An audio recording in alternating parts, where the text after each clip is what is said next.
These are two loaves of bread. One was baked in a medieval village oven 600 years ago, and it would stay edible for over a week. The other is from your local supermarket, and it starts growing fuzzy spots after just 3 days. This is the forgotten science of why our ancestors' daily bread lasted longer than ours, despite having no preservatives, no plastic packaging, and no refrigeration. The numbers tell a striking story. Medieval bread contained only 20 to 30% moisture, compared to modern bread's 35 to 45%. That difference might sound small, but in the world of microbiology, it is massive. Every additional percentage of moisture dramatically increases the speed at which mold can grow. Think of it like this. Mold spores are everywhere, floating in the air, landing on surfaces, just waiting for the right conditions. What they need most is water. Medieval bakers, through centuries of trial and error, had unknowingly created a product that was essentially too dry for rapid mold growth. But moisture is only part of the story. The real game changer was something medieval bakers took for granted: sourdough fermentation. Every loaf made in the Middle Ages used wild yeast and bacteria captured from the environment. This was not a choice. It was the only option. Commercial yeast did not exist until 1868, when the Fleischmann Company revolutionized baking. For thousands of years before that, from ancient Egypt through medieval Europe, bread meant sourdough. This natural fermentation process took anywhere from 8 to 24 hours, compared to modern bread's quick 2 to 4 hour rise. During those long hours, something remarkable happened. The wild bacteria in sourdough cultures produced lactic acid and acetic acid, the same acid found in vinegar. These acids dropped the bread's pH to between 3.5 and 4.5, creating an environment where most molds simply could not thrive. Modern commercial yeast bread sits at a pH of 5.0 to 5.5, which seems like a small difference, but on the pH scale that is 10 times less acidic. Dr. Michael Gansel from the University of Alberta puts it simply: sourdough fermentation creates an acidic environment hostile to mold growth. Medieval bakers did not understand pH levels or lactic acid bacteria, but they understood results. Their bread lasted. The medieval baking process itself was fundamentally different from today's methods. In medieval villages, bread was not baked daily in home ovens. Communities shared massive stone ovens that retained heat for hours. Those ovens were fired once a week, and they reached temperatures that would make modern bakers nervous. The intense heat drove out even more moisture, and it created a thick, hard crust that acted like natural packaging. Consider the typical medieval household in 1300. When baking day arrived, families prepared enough bread for the entire week. They had no choice, because firing up the communal oven was a major undertaking involving bundles of wood and hours of preparation. The bread that emerged was dense, dark, and built to last. Rye was the grain of choice across northern Europe, with wheat being a luxury for the wealthy. Barley and spelt filled out the baker's palate. These whole grains brought their own preservation benefits, natural antioxidants, and compounds that further inhibited mold growth. Salt played a crucial role too. Medieval bread contained 2 to 3% salt by weight, compared to modern bread's 1.2 to 1.8%. This was not just for flavor. Salt is hygroscopic.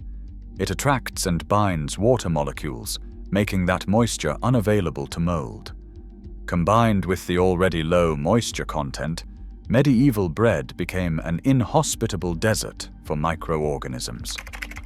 The assize of bread, established in England in 1266, gives us a window into how seriously medieval society took bread. This law regulated the weight and price of loaves, with harsh penalties for bakers who cheated their customers. But hidden in these regulations is evidence of bread's longevity. The laws account for weight loss over time as moisture evaporated, an acknowledgement that bread would be consumed over many days, not fresh from the oven.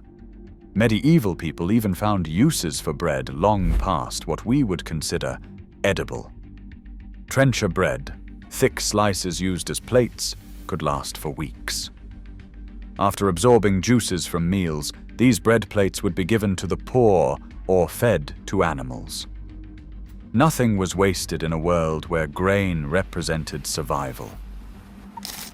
The transformation of bread from a long-lasting staple to a quick, spoiling commodity began with industrialization.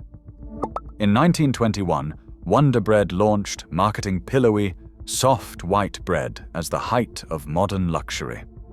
The selling points were everything medieval bread was not: light, airy, sweet, and moist. By 1928, Otto Frederick Rohwedder's bread slicing machine made pre-sliced bread possible. Slicing also exposed more surface area to contamination and moisture loss.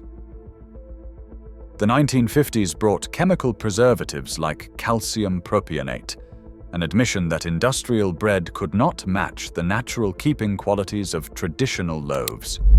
We had traded longevity for convenience, density for fluffiness, time for speed. But here is what's fascinating. We are now seeing a reversal. The COVID-19 pandemic sparked a sourdough renaissance, with millions discovering what medieval bakers always knew.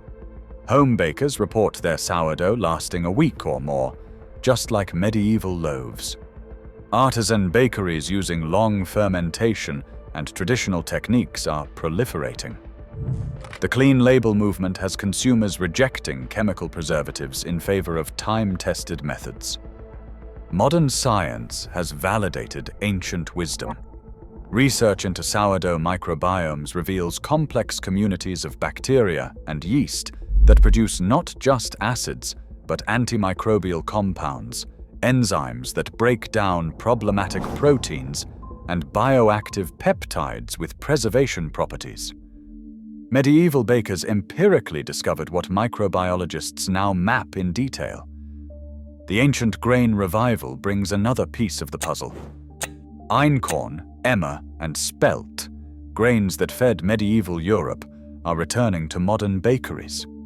These heritage wheats often have different protein structures and enzymatic activities than modern wheat, potentially contributing to bread's keeping qualities. Yet we face a paradox. Even as we rediscover traditional techniques, our environment has changed. Modern homes are hermetically sealed, climate-controlled boxes that trap humidity. Medieval homes were drafty, with moisture escaping through walls and roofs. Our pantries maintained steady temperatures year-round, while medieval storage areas experienced natural temperature swings that could inhibit mold growth. Food safety standards, while protecting us from serious illness, may have made us less tolerant of the aged bread medieval people consumed without concern. They understood that slightly stale bread was still good bread. We have been conditioned to expect perpetual freshness. The numbers paint a clear picture of what we've gained and lost. Medieval bread had a 7 to 10 day shelf life because of a perfect storm of factors: low moisture, high acidity, dense structure, higher salt, and natural fermentation. Modern bread's 3 to 5 day window reflects our priorities: soft texture, mild flavor, quick production, and yes, higher profits for industrial bakers who benefit from rapid turnover. But perhaps the most profound difference isn't in the bread itself, but in our relationship with it. Medieval people respected bread as the staff of life, understanding its rhythms and accepting its evolution from fresh to stale as natural and useful. Each stage had its purpose: fresh for eating plain, aging for soups and puddings, stale for trenchers or animal feed. Today's artisan bakers are proving we don't have to choose between medieval and modern. Long fermentation can coexist with food safety.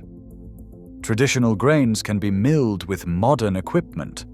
We can have bread that lasts a week without chemical preservatives, bread that nourishes rather than merely fills, bread that connects us to millennia of human culture. The medieval baker, watching us throw away 3-day-old bread, might shake their head in bewilderment. They knew something we forgot in our rush toward progress, that good bread, made with time and wisdom, carries its own preservation within. The acids, the crust, the crumb, the very soul of the loaf conspired to make it last. As we face questions of sustainability and food waste, perhaps it's time to look backward to move forward. The solution to bread that molds in 3 days might not be more preservatives or better packaging. It might be returning to bread that doesn't need them, bread made with time instead of haste, wisdom instead of shortcuts, and respect for the ancient alchemy that transforms grain, water, salt, and time into the most fundamental of human foods. Those medieval loaves, dark and dense and long-lasting, carry lessons for our bright plastic world. They remind us that our ancestors weren't primitive, they were practical. They didn't have our technology, but they had something else. A deep understanding of natural processes that we're only now rediscovering with our microscopes and pH meters. The irony is striking. In our quest for progress, we created bread that spoils faster than what came before. Perhaps true innovation means remembering what we thoughtlessly discarded along the way.